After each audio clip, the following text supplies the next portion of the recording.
So friends, इस topic के ऊपर मैं मल्टीपल वीडियोस बना चुका हूँ और इस टॉपिक को बार-बार रीइटरेट करने का रीज़न ये है कि मैं सिर्फ ये बताना चाहता हूँ कि इन्वेस्टमेंट कोई रॉकेट साइंस नहीं है और हर बंदा इन्वेस्टमेंट कर सकता है। जस्ट थोड़ा-सा उसके प्रोसेसेस इंप्रूव होने चाहिए। इस इन्वेस्टमेंट बाय द वे बहुत ज़्यादा एक बोरिंग चीज़ है और मैं पॉडकास्ट में भी ये पूरा जो प्रोसेस है मैं मल्टीपल पॉडकास्ट में बता चुका हूँ, अपने दोस्तों से ब बात करता हूँ तो उनको भी बताता हूँ और मैं दूसरे चैनल्स के ऊपर जब पॉडकास्ट में गया हूँ तो मैंने उस चीज़ को रिपीट किया और मैं अगेन ये बात कर रहा हूँ।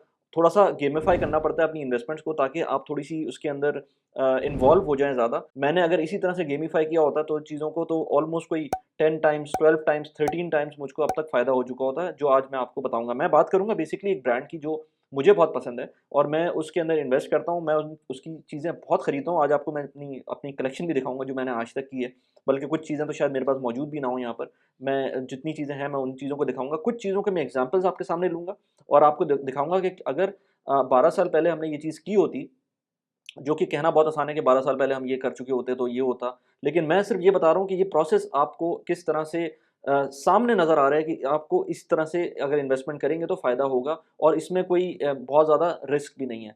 मैं आपको दिखाता हूँ, ये ब्रांड है जिसको मैं बहुत ज़्यादा पसंद करता हूँ। मल्टीपल वीडियोज़ में मैं बता चुका हूँ, इंस्टाग्राम पे अगर आप फ़ॉलो करते होंगे तो आपको पता होगा। एप्पल की ब्रांड है जो मैं बहुत ज़्यादा जिससे एफ़िलिएट करता हूँ और ऑफ़ कोर्स मुझे ये पैसे तो देते नहीं हैं, मैं इनके बल्कि इनके अंदर मैं खुद इन्वेस्ट करता हूँ, इनकी चीज़ें खरीदता हूँ, तो इनको तो मुझे थैंक्स कहना चाहिए कि मैं इनकी चीज़ें खरीदता हूँ। लेकिन एनीवेज़ कंपनी बहुत अच्छी है तो of course that goes without saying कि आप इनकी चीज़ें खरीद रहे होते हैं। घर के अंदर और लोग भी लेते हैं और मैं खुद भी लेता हूँ। पहले मैं इस प्रोडक्ट को यूज़ करता था जस्ट बिकॉज़ मुझे अच्छी लगती थी, लेकिन अब मैं मेरा काम भी इससे होता है, मेरी प्रोडक्टिविटी भी इम्प्रूव होती है, मेरा पूरा प्रोसेस भी इनके थ्रू चल रहा होता है, तो इसलिए इस इनकी devices there is no brainer कि जो है ना मैं ये डिवाइसेज़ ना खरीदूँ। अच्छा, आज के टॉपिक की बात बात करें तो टॉपिक इस तरह से होगा कि मैं आपको मल्टीपल डिवाइसेज़ के बारे में बताऊँगा कि मैंने कौन-कौन से टाइम ड्यूरेशन में ली है और उसके बाद उसकी क्या प्राइसेज़ इस वक़्त उस वक़्त थी और आज की प्राइसेज़ उस वक़्त की प्राइसेज़ के हिसाब से आज अगर उस वक़्त इन्वेस्ट करते इस एप्पल के स्टॉक्स में, तो हमें क्या रिटर्न्स मिलते। वैसे तो ये again as I said before कि जो है ना ये कोई हवाओं में बात करने वाली बात है, लेकिन क्योंकि अब मैंने प्रोसेस बना लिया तो मैं सिर्फ़ आपको बैक ट्रैक करके ये दिखा रहा हूँ कि ये चीज़ चल सकती है और इसको आगे भी कर सकते हैं और क्या रीज़न है आगे करने का। Without further do, let's begin.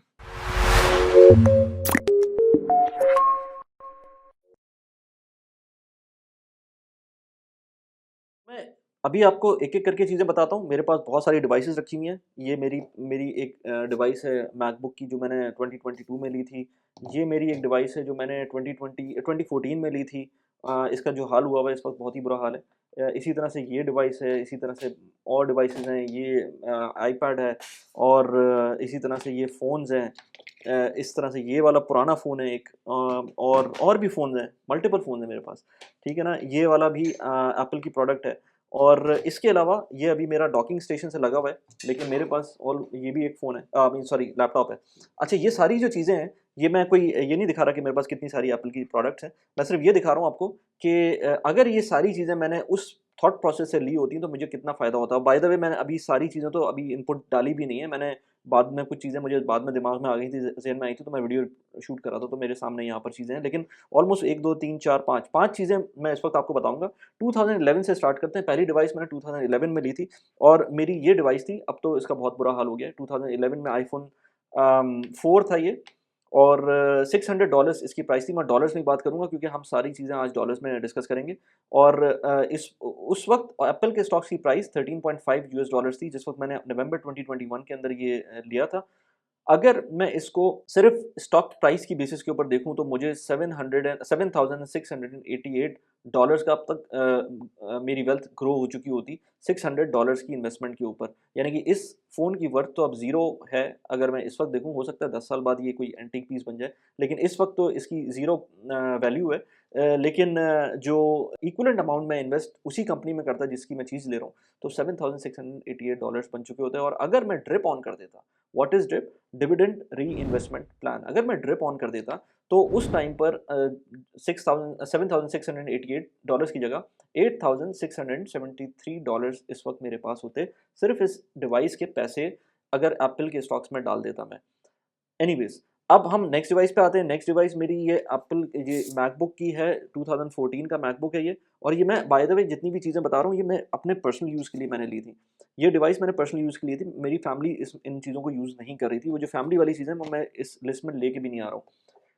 अगर मैं इस डिवाइस की बात करूँ तो $1100 की डिवाइस थी, $19 का एप्पल का स्टॉक था 2014 अप्रैल के अंदर, जो कि अगर मैं उस टाइम पर एप्पल के स्टॉक्स में भी इन्वेस्ट कर देता इस डिवाइस के थ्रू, इस डिवाइस के साथ, तो $10,015 इस वक़्त मेरे अकाउंट में होते और ड्रिप ऑन करते तो $11,333 और ड्रिप मैं नॉर्मली ऑन करता ही हूँ क्योंकि अब मैं ड्रिप पे ही काम करता हूँ। मैं कोई भी जो डिविडेंड आते हैं, इस वक़्त मुझे एज़ सच कैश फ्लो की ज़रूरत नहीं है, तो मैं उनको वापस या तो उसी स्टॉक में डाल देता हूँ या फिर कोई और स्टॉक्स में डाल देता हूँ ताकि मेरे वो पैसे कंपाउंड होते रहें। अगर मैं अगली प्रोडक्ट की बात करूँ तो अगली प्रोडक्ट ये आईफ़ोन 6s है, जो मैंने 2000 ये अभी भी चलता है, अभी बिल्कुल सही से काम कर रहा है और ये 2015 में मैंने लिया था फ़रवरी में और $700 इसकी प्राइस थी। $32 का एप्पल का स्टॉक था उस टाइम पर और अगर उस वक़्त के हिसाब से देखें तो जो जो प्राइस बनती है, जो लेट्स से इस वक़्त हमें हमारे पास ये पैसे आते अकाउंट में वो $3,784 होते और ड्रिप ऑन करते तो 4496 यूएस डॉलर्स इक्विवेलेंट इस फ़ोन की जगह मुझे मिल रहे होते। फ़ोन अभी भी काम कर रहा है लेकिन शायद हार्डली हार्डली $70 का की डिवाइस रह गई होगी अब। लेकिन इसकी जो रेज़िडुअल अमाउंट होती जो मेरे $700 इन्वेस्ट करने की वजह से मिलती मुझको, वो तकरीबन कोई 5 या साढ़े $4,000 होती। अच्छा, before we go into this, please channel को सब्सक्राइब कर दें और वीडियो को लाइक कर दें, बिकॉज़ वीडियो को आप लाइक करते हैं तो एल्गोरिथम को पता चलता है कि शायद वीडियो और लोगों को तक भी पहुँच सकती है। मैंने एक न्यूज़लेटर भी मैं निकालता हूँ, उसको सब्सक्राइब कर लें, लिंक मैंने डिस्क्रिप्शन में डाला हुआ है। इसके अलावा आप पेट्रियन पे मुझको सपोर्ट कर सकते हैं, patreon.com/वली खान, उस पे आप मुझको सपोर्ट कर सकते हैं। Now let's get back to the video. दिसंबर 2019 के अंदर मैंने ये अपना करंट फ़ोन जो मैं यूज़ कर रहा हूँ एप्पल का आईफ़ोन 11 प्रो, ये मैंने लिया था और इसकी जो प्राइस थी वो $1200 थी और $67 का जो एप्पल का स्टॉक था। $3098 आज के हिसाब से इसकी प्राइस बनती और $3212 बनती अगर ड्रिप ऑन किया हुआ होता। अच्छा, इसी तरह से ये मैकबुक प्रो है जो 2021 की डिवाइस है, बिल्कुल सही काम कर रहा है ये। लेकिन इसका कुछ इस तरह से था कि मेरा जो बेटा है बड़ा वाला, उसको अब मैंने कहा कि कुछ काम करो और मेरी वीडियोज़ भी एडिट करो और अपना फ्रीलांसिंग का भी एक जर्नी स्टार्ट करे वो, ताकि उसको भी प्रैक्टिकल एक्सपोज़र मिले चीज़ों का। तो मैंने उसके लिए ये लैपटॉप उसको दे दूँगा मैं और मैंने अपने लिए अलग से लैपटॉप लिया था। 2022 के अंदर ये मैंने लैपटॉप जो लिया था वो $1500 का था। इस वक़्त इसकी जो वैल्यू होती अगर स्टॉक मैंने उस वक़्त लिए होते तो ऑलमोस्ट $2000 होती और अ, अगर ड्रिप ऑन किया होता तो $1959 होते। अच्छा, एक चीज़ मैं बताना भूल गया आपको, ये जो जितना भी मैंने आपको अभी बताया है, ये कैलकुलेट आपको करना है। बाय द वे एक एक एक वेबसाइट है, मैंने उसका डिटेल आपको दे दी है, यहाँ पर नीचे लिंक आ रहा होगा डिस्क्रिप्शन में, आप उसको जाके देख सकते हैं। ये जो वेबसाइट है, ये जो ऐप है जिसके थ्रू मैं इन्वेस्ट करता हूँ, अगर आप जीसीसी कंट्रीज़ में रहते हैं तो यहाँ पर एक बराका की ऐप है, यहाँ पर आपको नज़र आ रही होगी $2200 के करीब मेरा पोर्टफोलियो इस वक़्त है और इसके अंदर आप स्टॉक्स देख सकते हैं। एप्पल में इन्वेस्ट किया हुआ है मैंने, रियल्टी इनकम में इन्वेस्ट किया हुआ है, वॉलमार्ट में इन्वेस्ट किया हुआ है, कोका कोला में इन्वेस्ट किया हुआ है, माइक्रोसॉफ्ट में इन्वेस्ट किया हुआ है, थोड़े-थोड़े पैसे। ये मेरे 3-4 जो ब्रोकरेज अकाउंट हैं, उसके अंदर से ये एक अकाउंट है और अब मेरी कोशिश ये है कि क्योंकि मेरे पास ये जो दूसरी डिवाइस अभी अभी आई है एप्पल की, उसके अंदर मैंने जितने भी पैसे मेरे पास इस वक़्त इस अकाउंट में और 2-3 अकाउंट में और हैं, वो कंबाइन करके शायद वो टोटल अमाउंट ना बन सके जो मेरी डिवाइसेज़ मैंने जब से सोचा हुआ था। लास्ट ईयर से मैंने ये स्टार्ट किया था ये प्रोसेस, तो अभी तक वो नहीं है और मुझे इस साल आईफ़ोन 11 सॉरी आईफ़ोन 15 भी लेना है। एक नहीं 2-2 डिवाइसेज़ लेनी है। तो उसकी वजह से मुझे उस उतने ही इक्विवेलेंट पैसे दोबारा से स्टॉक में डालने हैं। तो मेरे पास जो लास्ट ईयर से मैंने स्टार्ट किया था प्रोग्रेस करना, वो अभी इस साल मुझे उस लेवल पे जाना है। ऑलमोस्ट कोई 5-6 हज़ार डॉलर्स का मेरे पास एप्पल के स्टॉक होने चाहिए। तो इस वक़्त इसको मिलाकर और जो दूसरे अकाउंट्स हैं ऑलमोस्ट कोई $2500 तो हैं, तो $2500 के मुझे स्टॉक्स लेने हैं इस वक़्त एप्पल के। खैर, तो मैं आपको सिर्फ़ ये बता रहा था इस ऐप के बारे में। ऐप बहुत अच्छी है। इसके अंदर आप जाकर बाय द वे अगर आपको ये इस तरह की ऐप डाउनलोड करके इंस्टॉल करनी है तो आप मेरे रेफ़रल कोड को यूज़ करेंगे और उससे आपको अप टू $25 रेफ़रल बोनस भी मिल सकता है। कोड डिस्क्रिप्शन में डाला हुआ है, आप उसको जाके देख सकते हैं और ऐप को यूज़ कर सकते हैं।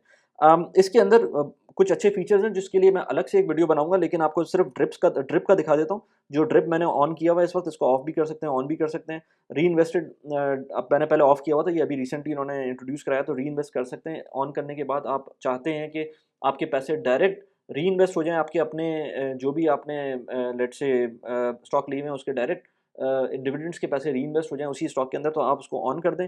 इसके अलावा भी बहुत सारे ऑप्शंस हैं। इसके अंदर मैंने एक डाउनलोड की थी अभी एक रिपोर्ट एप्पल के बारे में, काफ़ी डिटेल्ड रिपोर्ट थी, उसके बारे में मैंने उस वीडियो में बात करनी है, जब मैं बराका के बारे में फुल डिटेल में बात करूँगा। इसके अलावा पोर्टफोलियो एनालिसिस वगैरह ये तो नॉर्मल फीचर्स हैं, लेकिन अगर आप इसके अंदर मेंबरशिप लेते हैं, तो आपको वो रिपोर्ट उस तरह की भी मिलेंगी देखने को। इसके अलावा आप प्राइस अलर्ट वगैरह सेट कर सकते हैं अपनी, और भी फीचर्स हैं। मैं अलग से इसकी वीडियो बनाऊँगा तो बताऊँगा। अच्छा, अभी मैंने आपसे कुछ अपनी डिवाइसेज़ की बात की। मेरे पास एक आईपैड भी था पुराना, इसके अलावा मेरे पास एक पुराना मैकबुक भी था, जो आई डोंट नो मैंने पहले दिखाया था अभी इसके अंदर, ये पुराना मैकबुक भी था।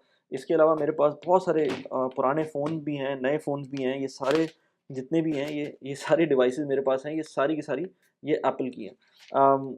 मैंने अगर इस तरह से सोचा हुआ होता, तो आप सोचें इस वक़्त मैं अगर टेबल की बात करूँ अपने जो मैंने बनाया था, तो ऑलमोस्ट कोई $5000 की अगर चीज़ें लें, ये सारी चीज़ें $5000 की नहीं है, जिनकी मैंने बात की है, वो $5000 की। तो अगर वो $5000 की बात करें, तो इस वक़्त वो $26,600 बने हुए होते। और वो डिवाइसेज़ आपको पता है उनकी प्राइस उस तरह से बढ़ती तो है नहीं, कम हो रही होती है। तो यू कैन इमेजिन कि क्या अपॉर्च्युनिटी मिस थी, लेकिन आगे के लिए क्या मुझे करना है, वो मैंने आपको बता दिया। अच्छा, इसमें कैविएट है, कैविएट ये है कि अगर आप यही चीज़ 2000 लेट्स से 2000 में स्टार्ट करते हो और नोकिया के लिए करते, क्योंकि नोकिया उस वक़्त ओवर द टॉप जा रहा था। अगर आप नोकिया के स्टॉक्स ले देखेंगे, तो 2008 तक 9 तक आई थिंक वो इसी तरह से ऊपर गया था, और उसके बाद धड़ाम से नीचे गिरा था। तो यू नेवर नो कि आपको आपके साथ क्या होने वाला है। तो आज भी नहीं पता कि एप्पल जैसी कंपनी भी किसी वक़्त भी नीचे आ सकती है। कुछ गलतियों की देर होती है, बड़ी-बड़ी कंपनीज़ नीचे आई हैं, तो you never know what will happen. तो इसीलिए मैं कहता हूँ कि डाइवर्सिफ़िकेशन बहुत इम्पोर्टेंट है।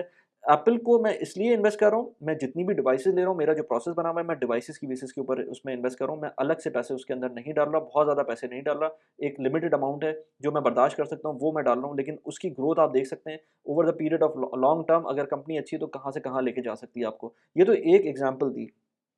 अगर आप इस तरह की और एग्ज़ाम्पल्स की बात करें, तो अगर मैं बात करूँ लेट्स से मैंने इस चीज़ की भी मैं एग्ज़ाम्पल देता हूँ कि लेट्स से अगर आपको गाड़ी लेनी है और आपके पास लेट्स से बजट है $60,000 दिरहम्स का लेट्स से, लेकिन आपने एक गाड़ी आपको अच्छी लगी वो 120,000 दिरहम्स की है। अब आपको ऑफ कोर्स उसको बैंक फाइनेंस करवाना पड़ेगा। आप कर लें बैंक फाइनेंस, अगर आप अफ़ोर्ड कर सकते हैं तो व्हाई नॉट?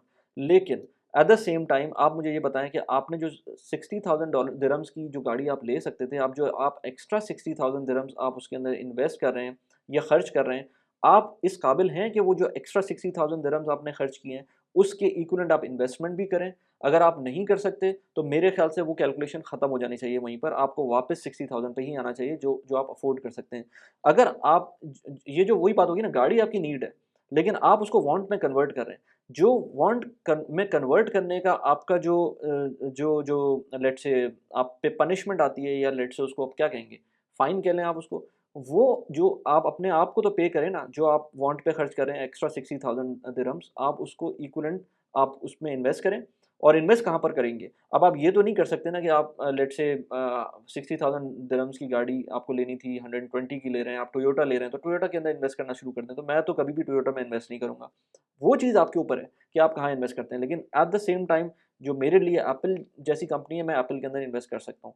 और आपको गाड़ी समझ में आती है, गाड़ी में इन्वेस्ट कर दें, टेस्ला समझ में आती है, टेस्ला में इन्वेस्ट कर दें, जो कि मैं नहीं करता। लेकिन इसके अलावा कोई और चीज़ समझ में आती है, आप उसमें इन्वेस्ट कर दें। लेकिन आपको इन्वेस्ट लाज़मी करना है, जो भी आपकी जिस चीज़ में भी आप वांट में की स्पेंड कर रहे हैं। इसी तरह से ट्रैवलिंग होती है, ट्रैवलिंग बहुत इंपॉर्टेंट है। मेरे ख्याल से तो ट्रैवलिंग वांट नहीं है, ट्रैवलिंग नीड है। अगर आपको नई जगहें देखनी है, तो बहुत अच्छी बात है। लेकिन आप बजट में भी कर सकते हैं ना ट्रैवलिंग। अगर आपको लेट्स से 20,000 दिरहम्स का खर्चा आ रहा है साल का, तो आप उसको 30,000 या 35,000 पे लेके क्यों जा रहे हैं? या लेट्स से अगर आपकी कैपेसिटी 10,000 दिरहम की है, तो आप 10,000 दिरहम तक ही रहें। आप अगर उसको लेट्स से 20,000 दिरहम खुद कर रहे हैं, तो आप वो जो डेल्टा आ रहा है, जो एक्स्ट्रा आपने खर्चा किया है, अब उसको भी आपको इन्वेस्ट करना पड़ेगा किसी जगह पर, ताकि आपका जो जो पेइंग योरसेल्फ फर्स्ट वाली बात है ना, वो बहुत इंपॉर्टेंट है। आपको हर सूरत में अपने आप को पे करना है, रादर देन जस्ट अपनी वांट्स के ऊपर खर्च करते रहें। अच्छा, इन बातों पे बहुत सारे लोग मुझे कहते हैं कि ये आप नॉर्मल बात कर रहे हैं, ये तो बार-बार आप वही बात कर रहे हैं, और बात यही है यार, जब भी इन्वेस्टमेंट की बात करेंगे, कोई नई चीज़ नहीं होगी उसके अंदर, सिर्फ रीइटरेशन इंपॉर्टेंट है। तो मैंने वही चीज़ करी और रीइटरेट किया। इस बारे में मैंने एक अलग से वीडियो बनाई थी कि किस तरह से लोगों का माइंडसेट गलत जगह पर पहुँच गया है। वो समझते हैं कि कोई नई चीज़ करनी होती है इन्वेस्टमेंट के अंदर, मैंने उसके ऊपर अलग से वीडियो बनाई थी, यहाँ पर उसका लिंक लगा दिया। इस वीडियो के अंदर मैंने बात की कंपाउंडिंग की। कंपाउंडिंग के ऊपर मैंने अलग से वीडियो बनाई है, वो यहाँ पर उसका लिंक लगा हुआ है। आप उसको जाके देख सकते हैं। कैसी लगी वीडियो प्लीज़ मुझे बताइएगा। Thanks for watching the video. Bye bye.